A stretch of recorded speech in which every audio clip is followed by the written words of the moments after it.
Hey everybody, Preston here. You all know me. I am Godzilla Hawk, and today I'm going to be reviewing Hardcore Justice of TNA. I haven't done a TNA review in a while. Well, actually, I shouldn't be saying that. I actually did review TNA. I reviewed one of the TNA Impact shows. I believe it was the other half of Destination X, if I'm not mistaken. I did do that. So, when Billy Ray put Neil Dixie through the table, Brandon was here. But anyways, we reviewed that the last time. But now I'm going to give you guys another actual event.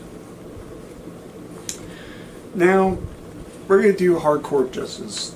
Now, personally, I would have waited until you build it up a little bit more. That's just my personal opinion. Just give it a few more weeks to build it up and then have Hardcore Justice. Or personally, I would have just had it as an actual pay-per-view event. That way the matches could have been a lot longer and there could have been a lot better job. Not saying that the show was a bad show at all. It was a good show. I enjoyed it. But I kind of wished it was actually on a pay-per-view. And that's what I personally wanted, so that way the matches could have been longer and so on and so forth. Because plus we got Bound for Glory coming up soon. We need to start having the Bound for Glory series. But anyways, let's go ahead and talk about the event. We'll start with the first match.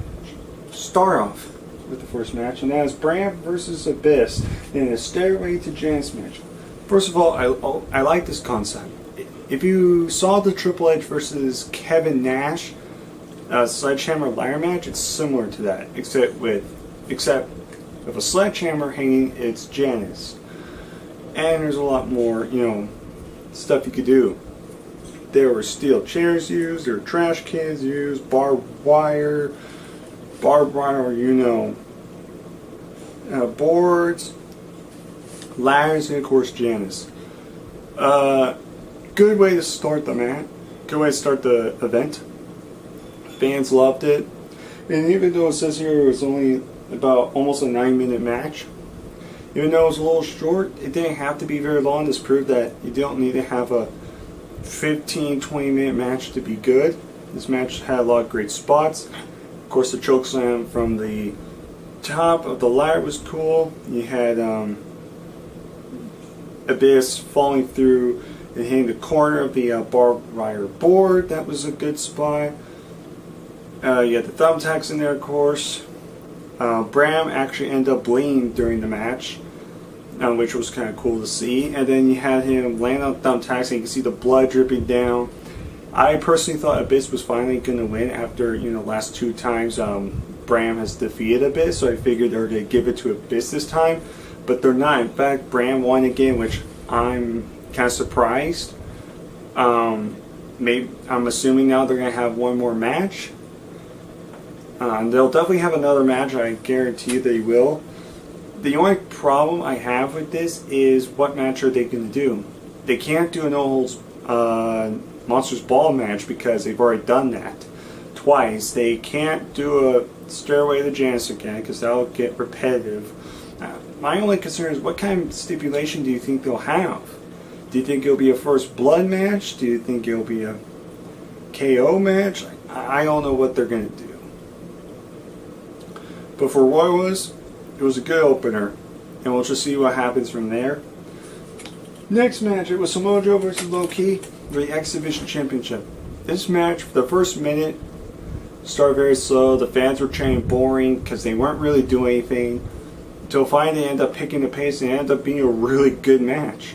It was fast paced. You didn't make Samoa Joe, the beast, and you didn't make Low Ki look like a bitch. You actually made Low Ki look good.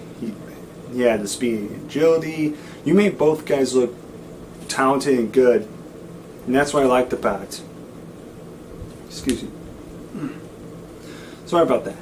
But anyways, it was very good pace for these two. Personally, even though I'm against Samoa Joe being champion, I admire and respect the guy for his agility. He's definitely, for a big guy his size, he's definitely very agile. But low-key, I kind of wished he was the X Division champion, but we still got a good match, and Samoa Joe's still the champion. which is fine. So we'll just see what happens. We'll see who will go after the X Division Championship next. Maybe it'll be a fatal 4-way. Maybe it'll be an Ultimate X match. Maybe it'll be a rematch between Low-Ki and Samoa Joe. You don't know. But it was still overall a good match. It was really good pace. Next is Mr. Anderson versus Samuel Shaw I Quit match. I'm a fan of I Quit matches, but I'm not gonna lie, this was probably the worst match on the card. It started off good, but you could tell the fans are kind of getting a little bored. Samuel Shaw actually kind of dominated quite a bit of the match, but of course Anderson ended up winning. Not a whole lot of weapons used. I kind of wish this match would have gone on a little bit longer and had a little bit better spots, a little bit more weapons used. But like I said, I've seen worse I Quit matches. Trust me, I have. But this is not saying much. I'm not gonna lie. This was not the greatest I Quit match. It could have been. It could have been worse, but it could have been improved a lot better.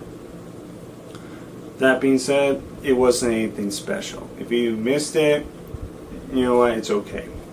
You're not going to be missing much. Just Samuel Shaw ended up losing the match to Mr. Anderson. Well, before I go on, I want to say that we're going to talk about two segments before I go on to the next two matches. First segment, I believe, was between Ethan Carter, Rockstar Spud, and Rhino. Ethan Carter, after getting out of jail, he blames Rhino for everything that's happened to Dixie and to himself. So he pretty much just attacks and just destroys Rhino. Shoves Rockstar Spud, and Rockstar Spud's got that face like, dude, what are you doing? Like that kind of face. So I'm kind of interested in what they're going to do. I know they'll have a match between EC3 and Rhino. We'll just see what happens with that, see where that goes.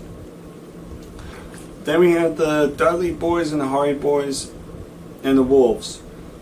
And what they're going to do now is they're going to have a series of matches for the Tag Team Championships. This is what WWE should do with the Tag Team Championships. Since that the Usos are not really defending it a whole lot now, personally, I think what they need to do is they need to have a series match with 3 or 4 teams. They have a bunch of different series. And the first 2 tag teams to win their matches automatically gets to choose the stipulation for the Tag Team Championships. That's an awesome idea. So that means you have the legendary Dudley Boys, you have the legendary Hardy Boys, and then you have the new upcomers, the Wolves, who are the current Tag Team Champions. That'll be an awesome tag team match. I guarantee you. I can't wait. I'm looking forward to that match. I can't wait to see what stipulation they have, and you see. So I honestly cannot wait. I'm definitely going to be looking forward to that match. Now, the Dudley Boys and Hardy Boys, they had their match last week. It was very good. I want to point out, I was talking to Brandon. He hated it. Don't ask why. Don't message Brandon saying why he hated it. I don't know why. Sometimes he thinks a good match is crap, and then sometimes he thinks a crap match is good, or he honestly thinks a good match is good. It's just his own opinion, but personally, everyone knows what the match was. For what it was, it was awesome. It was an awesome tag team match, and awesome to see those 2 teams go at it. But anyways, enough of that. Now let's move on to the Gail Kim versus Angelina Love in a last knockout standing match for the TNA Knockouts Championship. Again, it started off a little slow, a little bit punches, but then they used cookie sheets, they used steel chairs, they used a little bit of the steel steps, they used the steel grating. It was a good match. I would love to see this match a lot, longer. But this proves that a women's match could be awesome. That this is why WWE is not doing well with the Divas division. This is what they need to do. I'm not saying they need to do this all the time, but they definitely need to do this. They need to have stipulations. Like every once in a while, have a no-holds-barred match. Have a ladder match. Have a cage match. Have a last knockout standing match. Put your best women's wrestlers together in a stipulation like that, and you're going to have an awesome match. Give it like an 8 or 9 minute match, and they'll tear the house down. That's what the Knockouts did in this match. Angelina Love and Gail Kim. The fans were behind both of them. They loved this match. They thought it was good, and they were chanting better than Divas. Which basically is saying that WWE sucks when it comes to women's wrestling and TNA's better at it, which is fact. Yes, WWE might have a bigger budget, but TNA knows how to use their athletes. I'm not saying WWE doesn't know how to use their athletes. They have a lot of athletes, but let's think about that. Brock Lesnar is the World Heavyweight Champion, or WWE Champion. Where's Damien Sandow? He was being pushed to be the next big star, and look where he's. Like, where is he now? Where's Anna Rose? Bo Dallas? Let's see, like, the Divas division? Well, it's kind of getting built up a little bit, so I'm not going to, say the Divas division is completely crap, but it's building up a little bit. But this match proved that you don't need to just have a pretty face and a nice body to be a women's wrestler. And that you don't always have to do just wrestling matches. There's normal matches. You can put stipulations in there and it'll make the match more interesting. And this proves it. Same thing with Taryn Terrell and Gail Kim back in Slammiversary 2012, I believe. I think it was 2012. Was it 2012? No, it was 2013. Sorry, I believe it was 2013 it was. Sorry. Where they had their last knockout standing match, and that match was awesome. That proved that could have been match of the night. I think that was match of the night, or one of them. So it was good. Gail Kim ended up winning with the white noise from the top of the ropes and landing on a steel chair. It was spot on. It was a good spot. The fans marked down. It was a very enjoyable match. Started, average from the start, but from the middle and the end, it was picking up a lot, and I got very interested in the match. Now we go on to the main event, and that's the 6-side steel cage match for the #1 contendership for the TNA World Heavyweight Championship between Bobby Roode, Eric Young, Magnus, Gunner, Austin Aries, and James Storm. Good main event. Very good main event. I'm glad to see this 6-side steel cage. Again, it definitely looks like a cage. I like these competitors in the match. And to be honest, I did not expect the ending. Whew. Sorry about that. Guess I'm trying to rush in this video. But anyways, a lot of good spots. You had the suplex, powerbomb, spot done simultaneously, where someone's doing a suplex, but then someone else grabbing them, doing a powerbomb, that kind of thing, like a stack, stack. I think you know what I mean. They had that. They had good. They had 3 guys doing submission holds. It was Bobby Roode. I believe it was Bobby Roode, Austin Aries, and Eric Young, I believe. Yeah, that's who it was. Who were giving submissions simultaneously, which I thought that was cool. A lot of steel cage spots. But the ending, I did not expect. I expected Bobby Roode to win, plain simple. But instead, they added a little swerve where both Eric Young and Bobby Lashley, or not Bobby Lashley, I'm sorry, Bobby Roode, and I'm just going to call him Roode. Roode and Young went simultaneously, escaped the cage simultaneously, and that was it. There was no rematch. There was no final match. We don't know what's going to happen. There's 2 things I can see happening. Either one, next week there's going to be a 1-on-1 match between those 2, or 2, it'll end up being a triple threat match. If they do Roode and Bobby Lashley, I will not be surprised. If they do Roode, Eric Young, and Lashley, I think that would be a lot better. That'll be a lot better. There would be a little bit more spots in it, and I would actually enjoy it a lot more. That's just my personal preference. So that's pretty much all the segments and the matches. So not a whole lot of matches. Like I said, there were some flaws. Like I said, with the I Quit match, and personally, I would prefer this to actually be on pay-per-view. But for what it was good. I enjoyed it. This is what I expected from Hardcore Justice, was a lot of stipulation matches. And the name said, oh, Hardcore Justice. This was hardcore. I Quit match. You had Steel Cage. You had, Steroid Janice. You had the freaking Last Knockout Standing. This is why I like about the Hardcore Justice. That's what I like. I want it to be hardcore, not just, a table match or a ladder match. I want different variety of matches, and that's what they succeed in. They made this event worth watching, for the most part. So, it was a good event. If I had to rate it, I'd probably give it an 8 out of 10. Just because I kind of wish this match was a pay-per-view match, and I Quit match wasn't so great. So that's why. But overall, it was still a great show. I loved it. Comment down below. Tell me, what did you guys think about Hardcore Justice? Did you guys like the match? Any of the matches? Did you guys enjoy the whole product overall?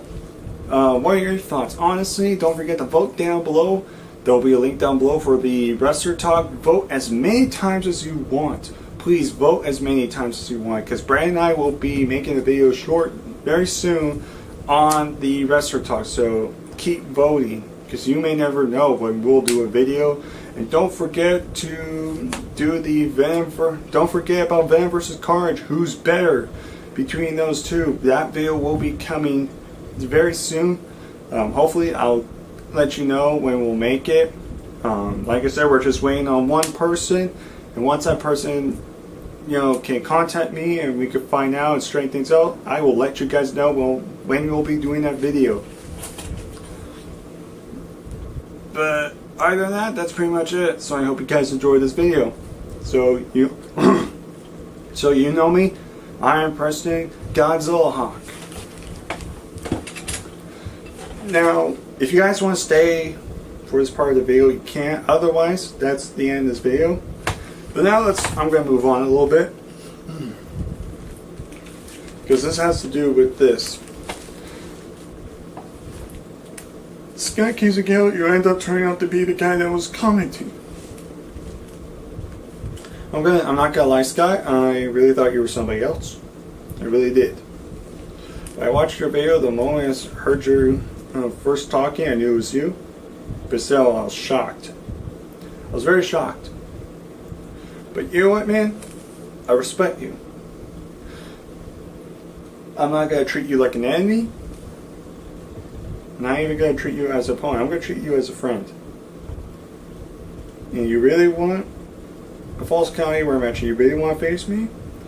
I would be honored to defend this title to the WGS member. That's right. Because Scott, remember, if you win this, you'll be the champion. You'll be a champion of the group, Wrestling Gurus Society. That's pretty big. And you know what? Most people would take a look at you and say, oh, this guy's going to be an easy target, but I'm not going to consider you as an easy target. I know for a fact if you, or when you face me for this, I know you're going to give every bit of energy you got. And I know you're going to say the same thing I'm going to say. No matter whether we're friends or enemies, we're going to do whatever it takes to win and to hold this. Never expected you to actually want to challenge me for this championship, but you know what? 24/7 World Championship hasn't been defended in a while, so it's kind of good. It's kind of refreshing to see somebody actually go after my title after all these years, after all these months and years. So all I have to say, Scott, is can't wait to face you. Because I'm going to be ready. I'm going to be warming up going to be going to the gym. I'm going to be getting exercise. I'm going to be preparing. So I hope you get prepared. And you start watching my last minute matches. You better watch my videos. You better study me very good. Because when we face off one-on-one,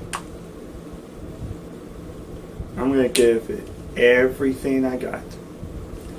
I'm going to give it everything. Every last bit of energy. And that's not a threat. That's a promise. I'll see you around, Scott. And you stay classy.